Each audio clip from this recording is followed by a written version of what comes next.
Halo guys, jadi kembali lagi bersama aku Sofana Putri. Jadi, sekarang aku bakal bahas mengenai perbedaan Gino Jisoo dan Tokute Gino. Oke, langsung aja kita mulai ke videonya.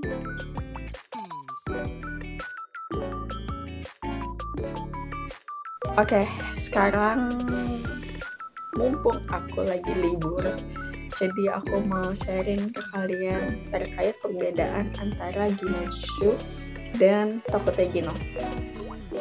Yang pertama, awalnya Tokute Gino itu belum muncul, karena awal-awal muncul Tokute Gino kalau nggak salah itu di 2017 atau 2018 atau 2019 gitu. Nah, awalnya yang kerja ke Jepang itu tuh IM Jepang atau magang Gino Jisoo itu dari awal banget, mungkin dari 2006 awal banget itu udah ada, tapi magang statusnya. Nah, Gino Jisoo sendiri itu kan magang. Kalau Tokute Gino itu karyawan. Dari awal udah beda banget. Gino Jisoo itu statusnya hanya pemagang dan kontraknya itu 3 tahun. Jadi teman-teman kalau daftar sebagai Gino Jisoo itu statusnya hanya sebagai pemagang dengan durasi kontrak magang selama 3 tahun, harus bekerja di perusahaan yang sama sampai selesai dan gak boleh keluar atau pindah perusahaan. Kemudian kalau Tokute Gino itu kontrak maksimalnya 5 tahun, tetapi kontraknya diperbarui per 1 tahun dan bisa pindah perusahaan kalau teman-teman merasa nggak nyaman di perusahaan yang ini, atau misalnya perusahaan ini gajinya kecil dan punya peluang kerja lain yang gajinya lebih besar di perusahaan lain, atau di perusahaan lain ada jenjang karir yang lebih tinggi, maksudnya ada support Tokute Gino 2, itu bisa pindah. Atau mungkin di perusahaan yang sekarang lagi ada problem atau nggak nyaman atau apa, itu bisa pindah, tetapi dengan catatan teman-teman harus lihat lagi di kontraknya pengajuan resign itu berapa hari sebelum atau berapa bulan sebelum. Biasanya 1 bulan sebelum resign itu harus kita harus memberitahu dulu pihak perusahaan kenapa mau resign dan lain-lain, tetapi teman-teman harus siapkan dulu sebelum resign. Teman-teman itu harus udah cari perusahaannya mau kemana, terus di mana. Jadi jangan asal resign dulu baru nyari perusahaan, jangan seperti itu. Itu terkait kontrak. Yang pertama tadi untuk statusnya beda ya, yang Gino Jisoo itu sebagai pemagang, kalau Tokute Gino setara dengan karyawan Jepang. Yang kedua tadi dengan kontrak. Yang ketiga dari segi gaji. Kalau Gino Jisoo itu rata-rata gajinya per bulan. Jadi maksudnya ditetapkan per bulan gitu, misalnya 1 bulannya gajinya 176.000 yen. Tetapi kalau Tokute Gino itu gajinya per jam, misalnya per jamnya 1.050 yen per jam, atau 1.080 per jam, atau 1.200 per jam, dan nanti dikalikan dengan jumlah hari kerja, dan itulah penghasilan bulanannya. Kemudian untuk gaji sendiri jelas beda jauh antara Gino Jisoo dengan Tokute Gino, karena untuk Gino Jisoo sendiri gajinya biasanya beda berapa juta di bawah Tokute Gino. Jadi bisa dikatakan bahwa gaji Tokute Gino itu lebih besar daripada gaji pemagang. Itu yang masalah gaji. Selanjutnya aku mau bahas mengenai masalah lemburan. Jadi kalau di perusahaan itu misalnya ada yang Tokute Gino, ada yang Gino Jisoo. Nah, untuk lembur, biasanya kan di perusahaan Jepang itu kan banyak lemburnya ya. Kalau Gino Jisoo itu lemburnya per bulan itu dibatasin. Aku nggak tahu berapa batasnya, tapi di perusahaan yang sekarang itu nggak boleh lebih dari berapa puluh jam. Tetapi kalau Tokute Gino itu bebas, tapi maksimal 60 jam kalau nggak salah per bulan ya, per bulan. Jadi untuk masalah lemburan sendiri, kalau Tokute Gino itu lebih banyak maksimalnya, tapi rata-rata sih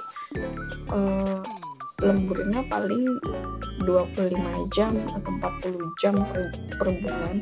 Kalau udah 60 jam per bulan itu over banget, tapi mungkin gajinya makin gede, tapi menurutku itu gak banget karena aku bukan tiba-tiba orang yang suka lembur. Dan kalau Gino Jisoo lemburnya emang dibatasin. Oke, untuk selanjutnya terkait fasilitas, maksudnya kayak kesetaraan gitu. Karena kalau Gino Jisoo itu kan cuma magang, lalu Tokutei Gino itu setara karyawan. Dari segi gaji udah beda, levelnya udah beda, kemudian asuransi yang didapetin itu tetap sama, tapi ada yang beda juga. Kalau biasanya kalau untuk Tokutei Gino itu ada kayak asuransi kesehatan, asuransi ketenaga kerjaan gitu. Tapi kalau yang magang Gino Jisoo itu nggak selengkap asuransi yang diberikan ke anak-anak Tokutei Gino. Terus untuk jenjang ke depannya, karena Gino Jisoo pemagang itu syaratnya nggak ada syarat bahasa dan syarat sertifikat SSW, jadi nggak perlu JLPT dan nggak perlu SSW. Jadi kalau Gino Jisoo itu harus masuk LPK dulu dan berangkatnya melalui LPK gitu. Jadi biasanya dia belajar bahasa Jepang dasar mungkin hanya 3 bulan lalu langsung berangkat ke Jepang, tapi tanpa harus ada sertifikat bahasa. Kalau Tokutei Gino harus ada sertifikat bahasa Jepang, minimal JLPT A2 atau JLPT 4 dan juga SSW bidang yang diminati, baru bisa berangkat ke Jepang. Nah, kemudian kalau Gino Jisoo itu 3 tahun maksimal dan harus balik ke Indonesia. Kalau Tokutei Gino maksimal 5 tahun bisa balik ke Indonesia atau bisa lanjut ke Tokutei Gino 2. Kalau Gino Jisoo mau lanjut ke Tokutei Gino bisa atau enggak? Tentu saja bisa, tetapi syaratnya harus menyelesaikan magang selama 3 tahun dan harus lulus ujian pemagangan yang nantinya sertifikat itu berupa Senmonkyu, dan Hyokachoso sebagai pengganti sertifikat bahasa dan juga SSW. Jadi dengan sertifikat itu anak-anak Gino Jisoo bisa melanjutkan dengan visa Tokutei Gino. Tetapi anak Tokutei Gino misalnya kontrak 5 tahun udah habis dan mau kerja lagi di Jepang, itu harus dengan visa Tokutei Gino dengan syarat dia bekerja di perusahaan yang support untuk Tokutei Gino Nigo. Terkait Tokutei Gino 2 dan cara untuk tinggal lama dan kerja dalam jangka waktu yang lama di Jepang, aku bakal bahas di video lain, dan nanti aku bakal bahas karena nanti videonya bakal panjang banget. Oke, jadi untuk perbedaan magang dan Tokutei Gino dari aku mungkin segitu. Dan ya, kalau magang itu bidang kerjanya lebih banyak mungkin dari TG, karena ada yang di magang di manufaktur mobil gitu, industri mobil, otomotif dan lain-lain. Sedangkan kalau Tokutei Gino itu masih hanya 14 bidang aja. Oke, sekian dari aku terkait Gino Jisoo dan juga Tokutei Gino. Terima kasih buat kalian yang sudah menonton video ini sampai selesai. Semoga sharing dari aku ya sedikit bermanfaat untuk kalian yang mau tahu terkait kerja-kerja di Jepang seperti itu. Dan ya, seperti biasa, kalau kalian mau request video silahkan tulis di kolom komentar. Dan sampai jumpa di video berikutnya. Bye bye.